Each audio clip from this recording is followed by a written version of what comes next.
Olá pessoal, bem-vindos ao Tudo Pro Alto. Aqui quem fala novamente é o Gabriel Rubens e hoje vou trocar uma ideia com o Gabriel Gomes, que também é de lá da Baixada Santista. Conheço já há vários anos, conheci ainda como um developer, mas hoje ele vai contar como que é o dia a dia e o que faz um Product Owner, certo? Tudo bem, Gabriel? Beleza, Gabriel? Prazer falar contigo, cara. Seria legal tu passar um pouquinho pela tua carreira, né? Porque tu teve essa de entrar na programação e depois descobrir que o que tu gostava mais era essa área de produto, certo? Sim, exatamente. Eu comecei minha carreira, como você falou, como developer. Foi até na época que a gente conheceu lá em Santos.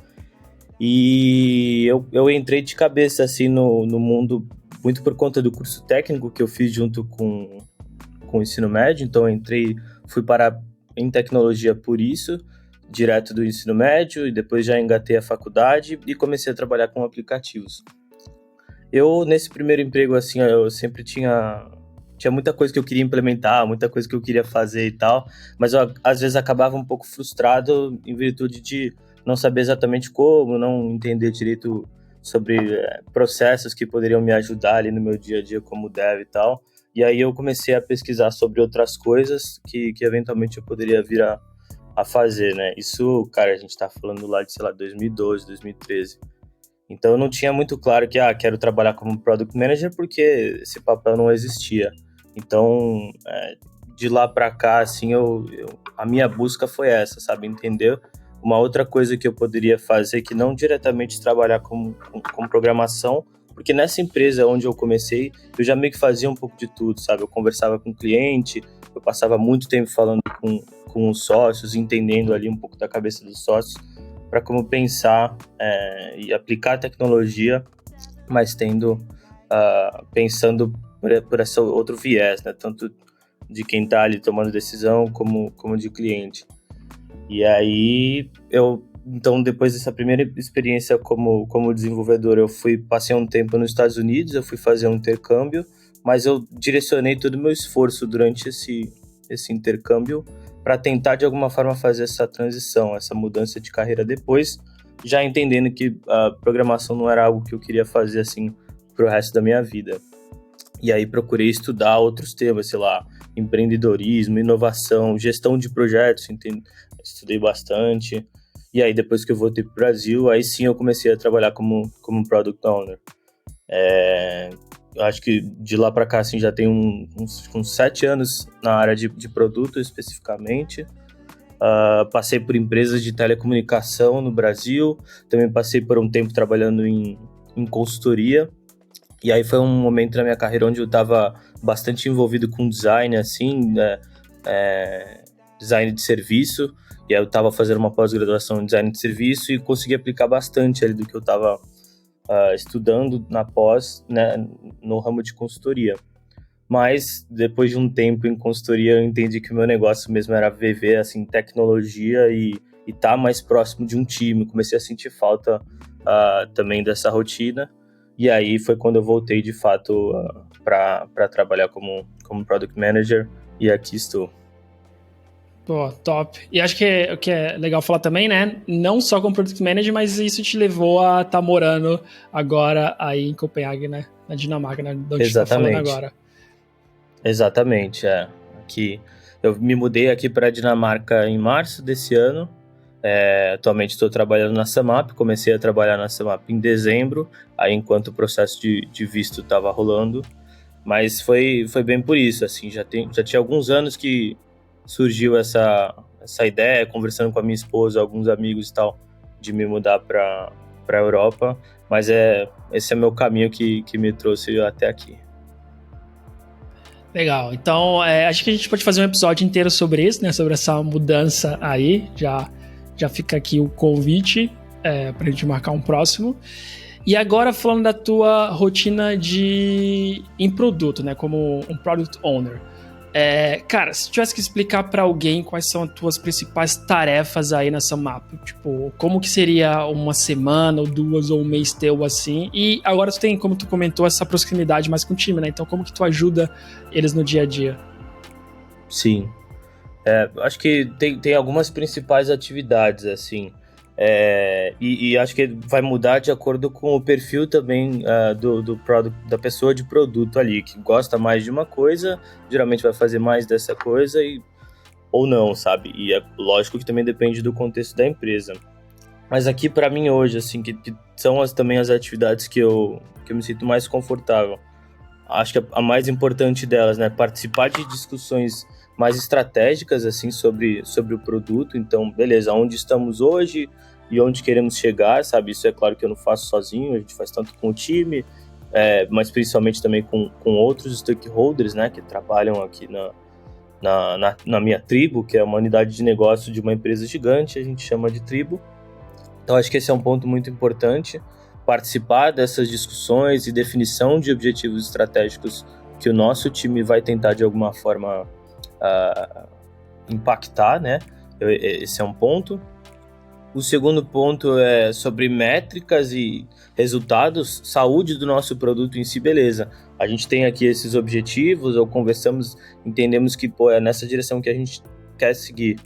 Aonde é que a gente está hoje, né? O que a gente está performando, quais são os principais pontos de dor dos nossos usuários, que a gente vai, de alguma forma, transformar isso em alguma coisa acionável, transformar isso em um entregável de produto. Então, essa é uma segunda coisa, né? Tipo, um mapeamento e fazer isso constantemente, entender como é que a gente está performando.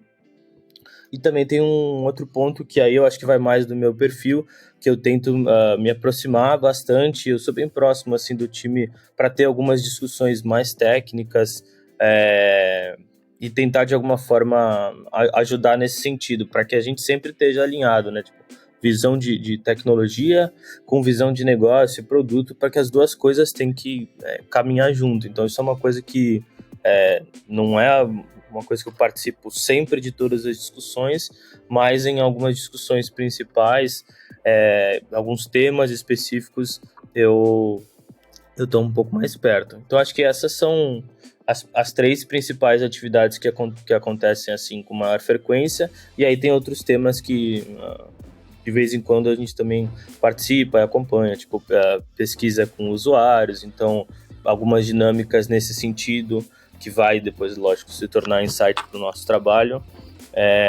também é uma, acho que, das atividades que está no escopo. Legal. Tu mencionou aí um pouco dos stakeholders, né, e outras pessoas da empresa por ela ser grande, né, na real. Então, o que é muito difícil numa empresa tão grande é, tipo, todos os stakeholders falarem diretamente com a equipe de tecnologia, né, com os devs mesmo. Então, por isso tem essa pessoa, né, que é o teu papel de tentar traduzir isso, de tentar refinar e processar um pouco mais, né? E, tipo, qual tipo de comunicação, quais pessoas têm que falar da tua empresa, assim? Tipo, quem são os stakeholders, sabe? Quem te traz demandas, assim? Ou até mesmo você que leva demandas para ele para aprovar? Como que funciona essa dinâmica aí? Cara, aqui na Samap, mais especificamente na tribo, eu acho que a gente é bem beneficiado nesse sentido, porque a gente tem bastante autonomia, assim. A gente, como pessoas de produto, a gente tem o que a gente chama de empowerment, né? Tipo, a gente tem muita decisão, sabe? Consegue, de fato, colocar muito do que a gente acredita no nosso produto, no que a gente está fazendo. Só que é lógico, né? Com grandes poderes vem grandes responsabilidades. Para fazer isso, a gente precisa estar alinhado com outras pessoas que também... vamos dizer assim, de alguma forma montar o que a gente acredita, a estratégia do que a gente acredita e alinhar com essas pessoas. No meu dia a dia, assim, que eu mais interajo hoje é a minha líder, então uma product lead aqui, tem também uma pessoa, por exemplo, de marketing, que a gente também tá sempre bem próximo, e a gente tem uma colaboração, isso é muito legal, do que a gente está aqui com product marketing, sabe? Então, já trabalhei em lugares onde não tinha essa posição, essa pessoa, uma pessoa que cuidava de product marketing, sabe? E hoje eu vejo o baita benefício de ter isso. Outras pessoas também que são, acho que, mais tribe lead, assim, ou dependendo do tema específico, que é um tema que o responsável disso é uma pessoa de outra tribo ou é um outro PM. Aí isso é uma coisa que vai mais de acordo com o projeto, se tem interação com outras pessoas. Então, no dia a dia, as pessoas que eu mais interajo, além de Tribe Lead, eu também interajo com CX, então uma pessoa de Customer Experience, pessoas de marketing e pessoas de suporte, que são aquelas que no dia a dia falam com o nosso usuário. E aí tem do outro lado as pessoas que são mais de acordo com o projeto, que se é um projeto mais junto com outras tribos, aí a gente também tem interação. Tá bom, legal. E quando tu conversa com todas essas pessoas aí, qual artefato tu gera, né? Porque tu tem que traduzir o que tá todo mundo falando ou as pessoas que tu busca informação, né? Pra poder montar alguma coisinha pra mostrar ali pra tua equipe, né? Ou pra equipe que vai desenvolver isso daí, a equipe que tu faz parte, provavelmente. Então, o que tu gera a partir dessas conversas? Cara, acho que o principal documento, que também é uma coisa bem cultural aqui da SumUp, e não tem um formato certo, mas é um documento que a gente usa, é um documento de alinhamento, assim, de produto, sabe? Não é um documento de especificação ou requirements, sabe? Um monte de use case, user stories, não é isso. Mas é um documento que a gente usa para alinhar com outros stakeholders o que a gente está se propondo a fazer ou o que a gente está fazendo. Então, nesse documento, geralmente, a gente vai colocar decisões que são tomadas ou fatos que a gente tem sobre informação de uso do nosso produto ou aquelas apostas que a gente está fazendo enquanto time de produto e o que a gente vai tentar fazer para validar ou invalidar essas apostas, por exemplo. Então, um documento como esse, que tem empresas que chamam de PRD e tal, é bem conhecido, a gente usa bastante para ter esse alinhamento com outros stakeholders. E também a partir desse documento que a gente, enquanto time, olha para isso e aí geram os artefatos que fazem mais sentido para a gente. Nosso backlog, histórias, tasks, tudo vai geralmente derivar desse documento de estratégia, assim. Interessante. E como que tu manda isso mesmo para a equipe, né? Porque, tipo, tu tem um documento e esse documento provavelmente ele vai virar várias features, né? Vamos tentar pensar agora na equipe de desenvolvimento. E como que vocês traduzem isso? Tipo, existe uma reunião, existe algum momento? Como que é a comunicação entre vocês sobre isso? Tá. Então, tirando no começo de toda a sprint, né? Que a gente roda sprints aqui de 2 semanas, então, para cada sprint a gente tem uma planning. A planning, ela acaba sendo uma coisa um pouco mais tática, assim, de temas que a gente já discutiu previamente ou que já tem um alinhamento prévio sobre. Então, tirando de lado, assim, o que é backlog já, o que está na nossa planning, olhando para esse documento, às vezes a gente tem conversas que elas podem ser ou conversas mais técnicas, do tipo, beleza, a gente quer chegar nesse lugar aqui, o que a gente precisa ter de estrutura para chegar nesse lugar, ou putz, não conseguimos chegar lá dessa forma, a gente vai precisar, sei lá, ir por esse outro caminho, sabe? Então, a gente faz essas negociações, assim, com o time, olhando para geralmente para um documento principal de estratégia, que são as coisas que a gente gostaria de fazer ou descobrir. Então, tem essa coisa que eu acho que é mais, vamos dizer assim, é mais inspiracional e de alinhamento, e depois tem uns outros artefatos que vão servir mais para o time no dia a dia, sabe? Beleza, eu estou trabalhando nessa tarefa aqui, esse é o meu ticket que está aqui no Gira e eu preciso entregar tais coisas aqui para considerar essa tarefa como uma tarefa feita. Tá bom. Então, ainda pensando no time, assim, tipo, primeiro, como que é teu time, né? Qual que é a composição? Tipo, devs ou teste? O que tu tem lá? Tá. O nosso time aqui ele é até grande, a gente tem 8 devs no time e uma designer. Dois devs são um para Android e um para iOS, né? Então 2 devs mobile, 2 devs front-end, então a gente tem uma aplicação web que é até o principal uso do nosso produto, 2 pessoas que trabalham com isso, um é full stack e também 2 devs back-end. Então no total são 8 devs aqui no nosso time. São 8 pessoas. Tá bom, legal. E como que vocês se organizam? Tu mencionou, tipo, coisas como sprint, backlog, etc. Qual que é o metodologia de trabalho que vocês usam? O que a gente faz aqui, acho que é um pouco mais próximo do Scrum, bem próximo, na verdade. A gente não faz exatamente tudo assim, by the book, acho que como quase ninguém faz, mas a gente tem ciclos de 2 semanas, que são as nossas sprints, e aí a cada sprint a gente tem uma planning no começo da sprint.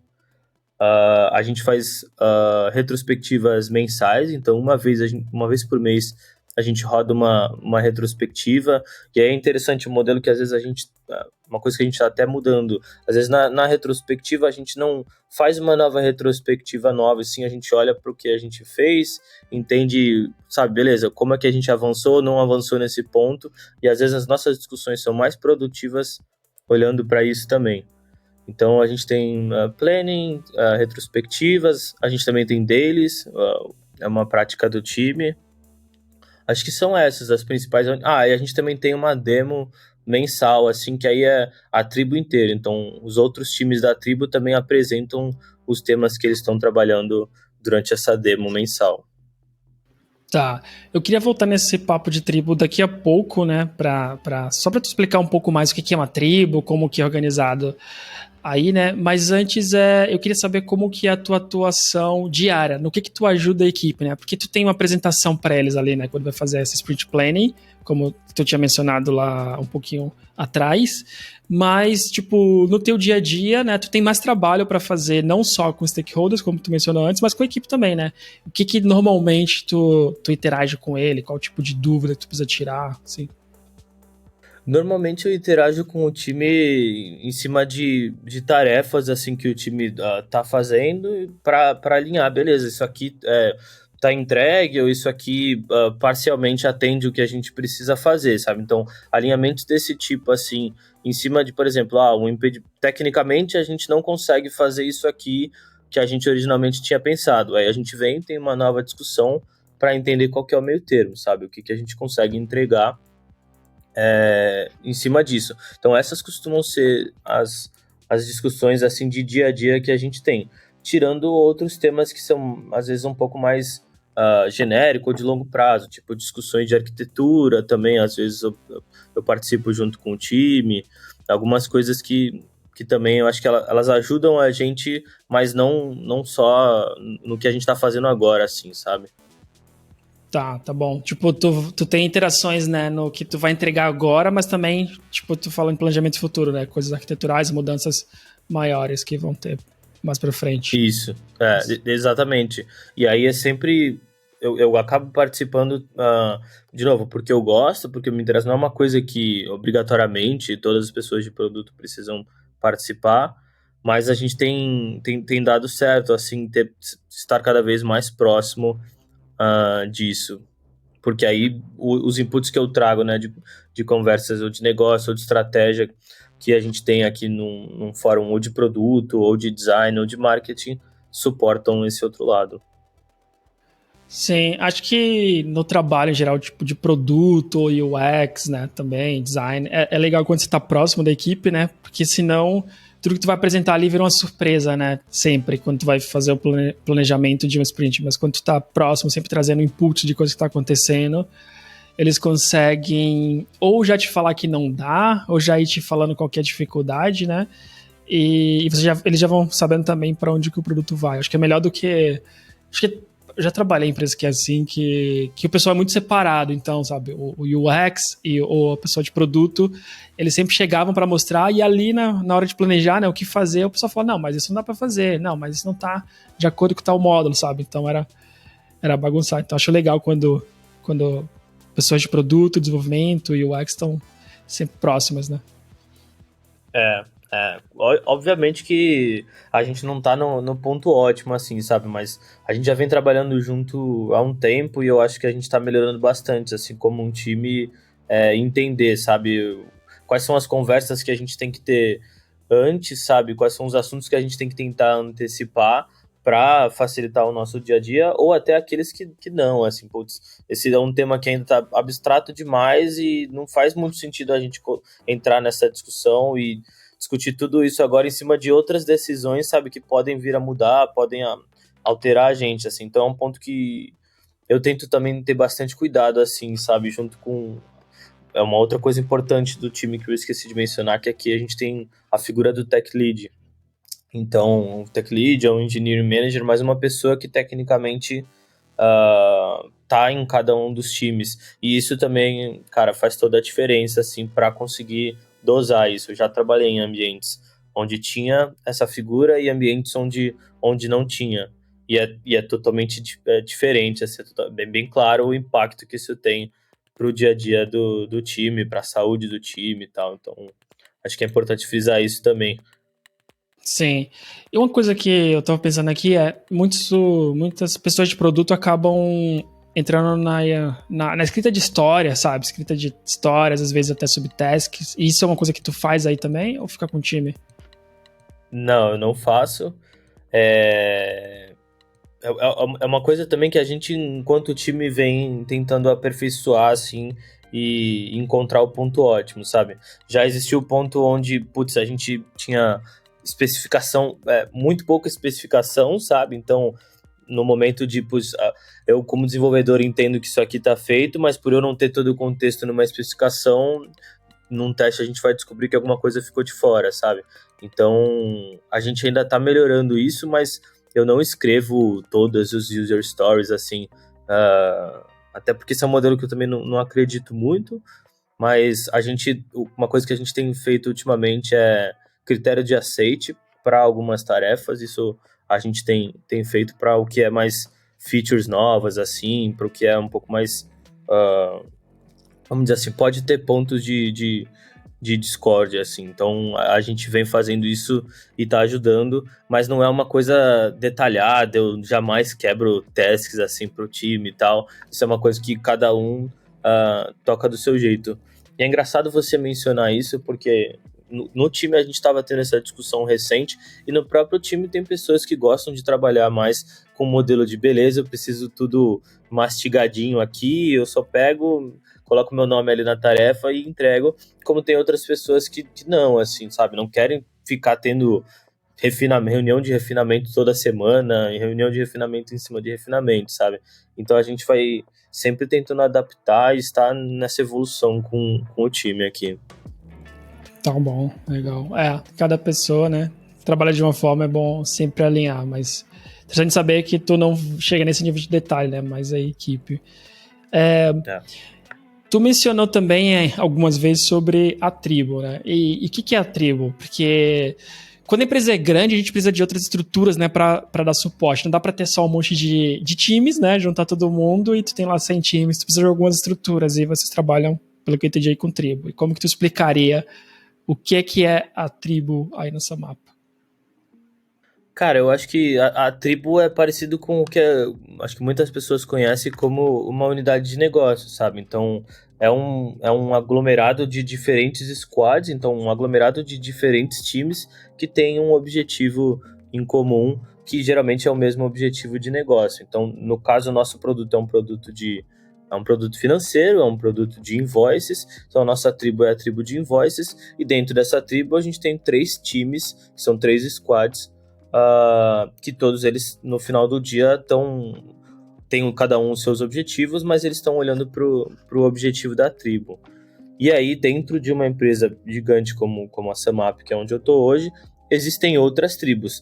Tribos também que funcionam e são orientadas por um objetivo de negócio, ou às vezes sei lá, uma tribo de plataforma, que é uma tribo talvez um pouco mais técnica, que tem desafios que não são literalmente comparáveis com os nossos, mas ainda assim é uma tribo que trabalha junto com outras tribos, sabe? Então acho que é mais ou menos por aí que eu tentaria explicar. A primeira comparação acho que é com unidade de negócio, mas acho que não fica só nisso, sabe? Sim. Talvez uma divisão lógica também, né, para como tu falou da própria tribo que é um pouco mais técnica, né? Tipo, ela acaba dando suporte para as outras. Mas tu mencionou também uma outra figura aí de produto que trabalha direto na tribo, né? Então, tipo, para cada tribo tu também tem uma pessoa de produto, um product owner que fica focado na tribo inteira, ou tipo, isso é uma exceção para ti? Como que funciona essa estrutura aí? Cara, geralmente tem sim uma pessoa.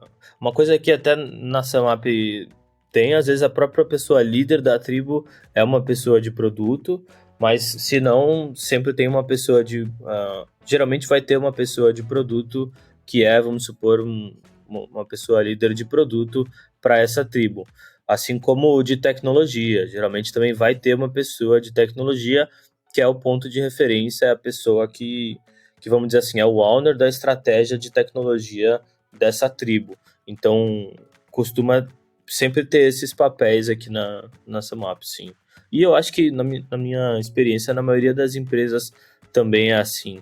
Acho que isso é importante para quem tá nos times, assim, no dia a dia, conseguir ter essa pessoa também para, sabe, diferenciar um pouco essa pessoa, ter as discussões e direcionar um pouco mais, sabe, no todo, assim, e os times conseguirem desdobrar as suas estratégias sempre alinhado com essa estratégia mais norte da tribo, eu acho. Boa. E essa pessoa, ela é a tua gestora, direto? Sim, aqui é. Porque também é um ponto que a nossa tribo, ela é relativamente nova. A gente antes fazia parte de uma outra tribo, e aí, dado ao momento, né, por N motivos, tamanho e tal, a gente acabou se tornando uma tribo independente. Isso é uma coisa que, pelo pouco tempo que eu tô aqui na SumUp, eu já entendi que aconteceram algumas vezes, sabe? Então, times que às vezes se tornam muito grandes, ou mais de um time que vem a compor uma tribo separada, e aí deixa de viver dentro do guarda-chuva desse outro time. Que eu acho que no nosso contexto aqui fez bastante sentido e ajudou bastante. As reorgs, né, as reorganizações são muito comuns, e eu acho que vai acontecer muito aí com esse tempo de crise, assim, tipo, muita empresa tá passando por isso, né, tipo, de reestruturar para se tornar mais eficiente, mais barato. Então, isso tá falando tanto de fazer de dividir às vezes de juntar, né, na minha vida é uma constante, assim, uma coisa que eu sempre vejo em empresas, quase todo ano, alguma dessas estruturas, independente de chamar de tribo ou de domínio ou o que for, ela tem alguma ramificação aí. Então, acho que é comum, né? Com certeza, com certeza. Momentos de crise, mudança de mercado, posicionamento diferente de mercado que às vezes a empresa também quer adotar. Eu acho que são coisas que levam a reestruturações desse tipo, né? Que nem você falou, também já passei por algumas aí.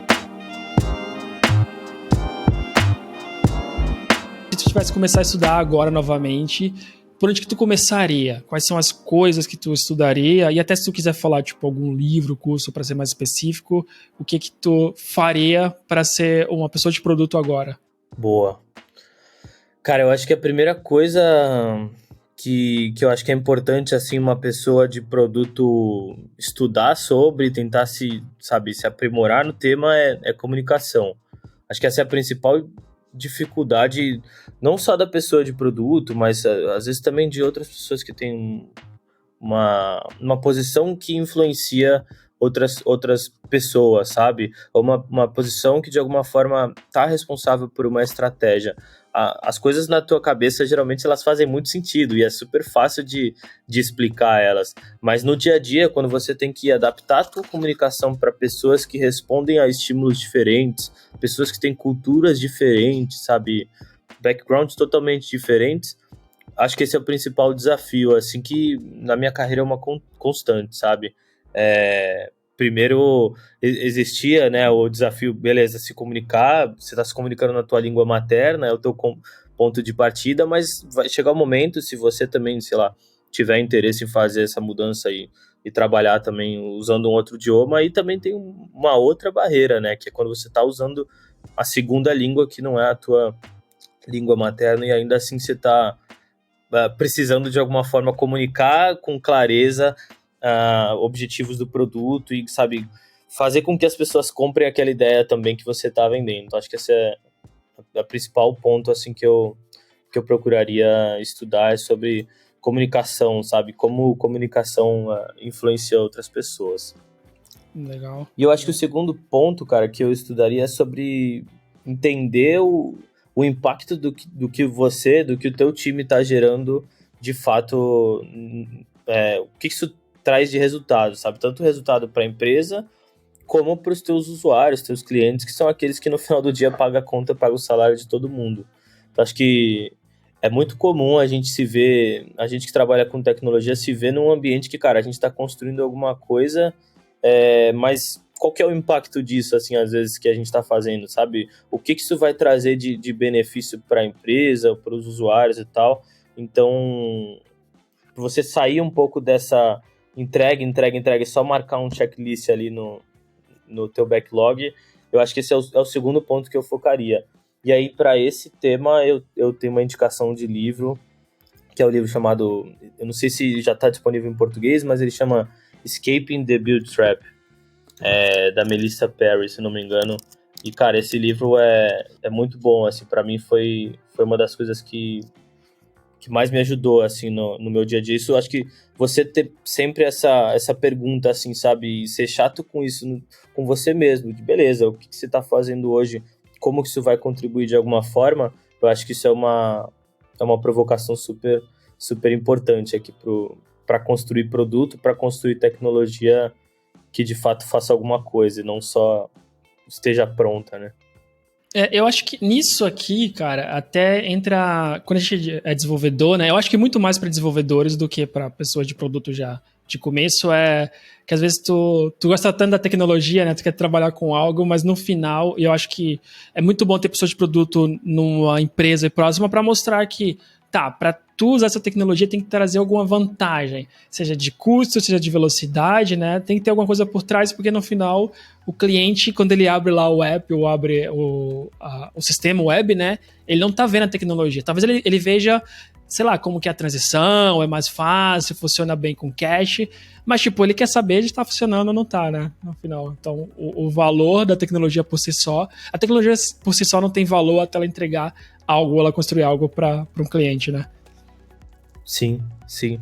E eu acho que, além do ponto de tecnologia, assim, é uma reclamação muito frequente, assim, pessoas de produto que se sentem só um tirador de pedidos, sabe? Ah, tem uma lista aqui de coisas que pessoas mais sêniores aqui da minha empresa entendem que a gente deva fazer, eu vou lá como um cara de produto só tocar o bumbo para entregar isso, sabe? E isso tem uma tendência a ser muito frustrante, entendeu? Porque você, enquanto pessoa de produto, não conseguir pensar na estratégia, no que está por trás daquilo que você está fazendo, é bem ruim. Já tive nessa posição e acho que é sempre um ponto de cuidado, assim, de tentar não voltar para essa, que é o que a Melissa coloca como build trap, que eu acho que é um termo bem bacana, assim, nessa essa armadilha de simplesmente entregar e ter um cheque a mais na tua lista no teu backlog ali, por si só não vale de muita coisa. É a diferença também de tu trabalhar muito, né, entregar valor, né? Não necessariamente as coisas estão conectadas, né? Tu tá ocupado sempre, tá fazendo coisas, fala, pô, tô entregando demais, mas pode estar entregando demais pra nada, né? Se não estiver entregando valor. E às vezes E aí, novamente, acho que é isso que a pessoa de produto acaba orientando muito a equipe. Às vezes fazer uma coisinha pequena, corrigir um bug, melhorar uma experiência, traz muito mais valor do que tu criar um módulo novo, né? Que vai dar mais trabalho. E é isso que vocês conseguem medir e trazer melhor. Exatamente. Nem sempre o que é mais legal é o que vai trazer mais retorno, né? Geralmente não, até. Quais métricas hoje tu usa, assim, só para trazer um pouco mais de prática? O que hoje direciona o teu trabalho na parte que tu está trabalhando na SumUp? Tá. Então, como eu tô num contexto aqui que o time que eu cuido, a gente é responsável por engajamento, então existe um outro time que cuida de onboarding, então fazer com que essas pessoas de alguma forma tenham uma ativação pelo nosso produto, e aí a gente tem uma definição sobre ativação. No nosso lado é fazer com que essas pessoas, beleza, ativação feita, volte e continue sempre no nosso produto, então engajamento. O que a gente faz, na verdade, hoje, assim, muito, muito específico por conta do contexto que eu estou olhando, construindo algumas coisas para um segmento de clientes específicos, eu estou olhando umas métricas mais de funil, sabe? Então, definidos alguns steps que a gente definiu juntos sobre o que a gente entende que as pessoas, que a gente gostaria que os usuários interagissem mais com o nosso produto, por entender que isso é um ponto que para ele vai significar um sucesso. Então, isso é mais o que a gente está olhando, sabe? Beleza, nesse funil que tem esses steps que a gente definiu, quais são as pessoas que estão convertendo nesses steps do funil? E aí, beleza, as pessoas que não estão convertendo no step do funil, por que não estão convertendo? E aí a gente onde começa a ir atrás, assim. Essa não é uma análise só de métrica, assim, não é uma análise só quantitativa, é uma análise que geralmente vai envolver tanto um lado quantitativo como qualitativo, para não ficar raso assim, sabe?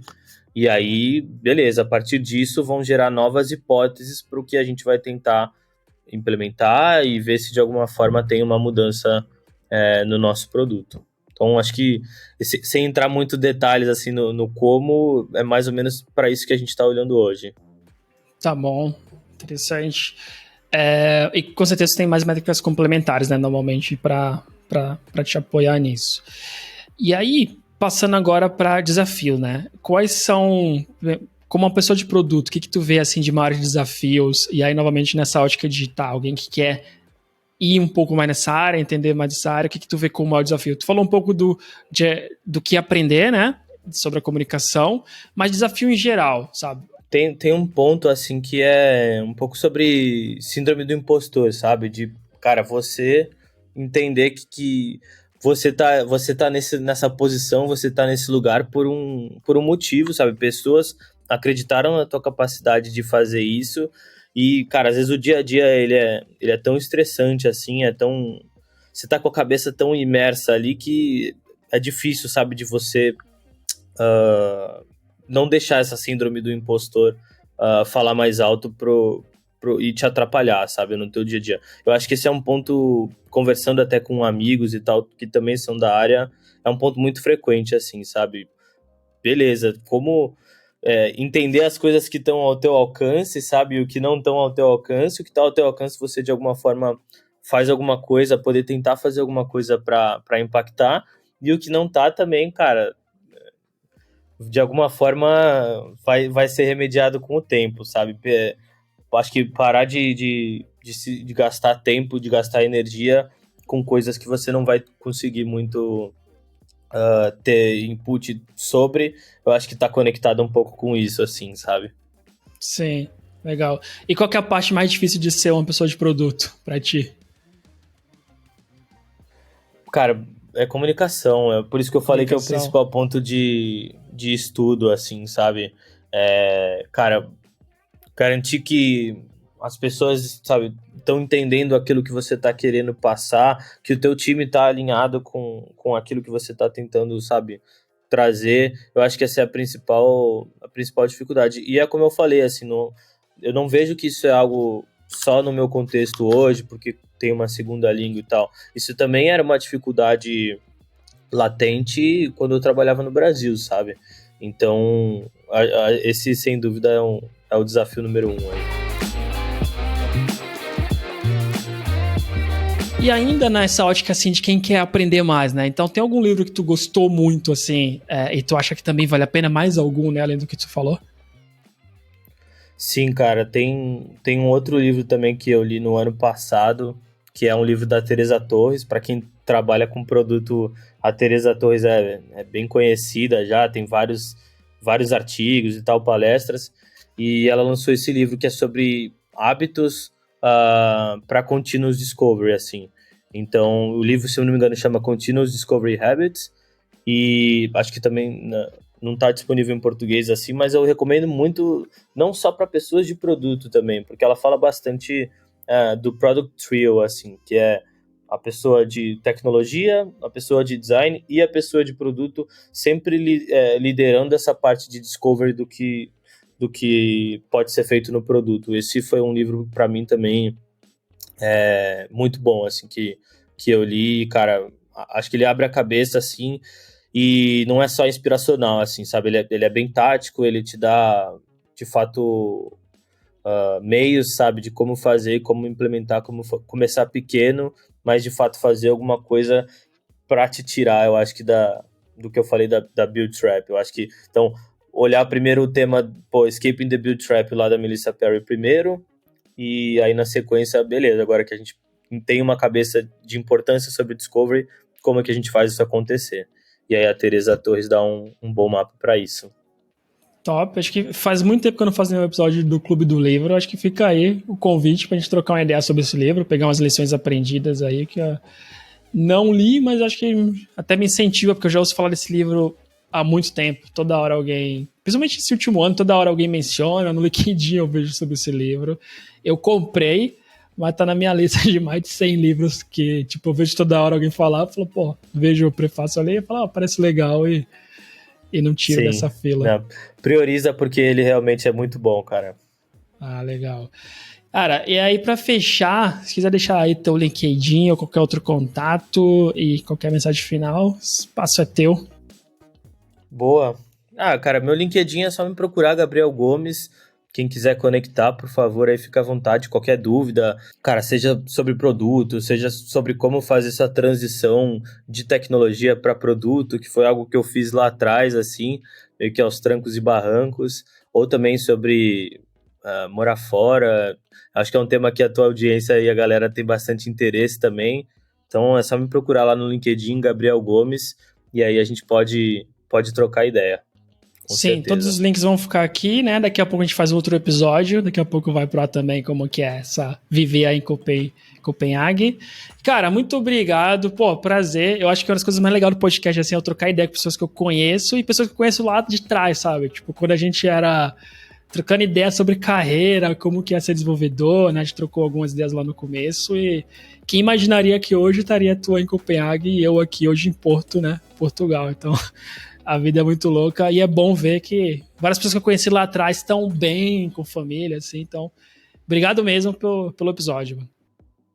Cara, eu que agradeço. Para mim também é super importante e legal lembrar do curso que eu fiz contigo lá sobre ágil na Fatec Praia Grande lá atrás. E foi o nosso primeiro contato ali. E desde então a gente vem se falando, trocando muito. A gente acho que teve essas início aí de carreira bem parecido. Eu acho que foi super importante, né? A gente ter mantido esse contato e conversado também com amigos em comum para como é que todo mundo ia se ajudando para evoluir, pegar ali as táticas e sempre tem uma dica mais especial. E para mim também foi super legal falar contigo, cara. Obrigadão aí pelo convite, que precisar tô sempre à disposição. Que isso, já tem mais 2 agendados aí, Copenhague e sobre o livro.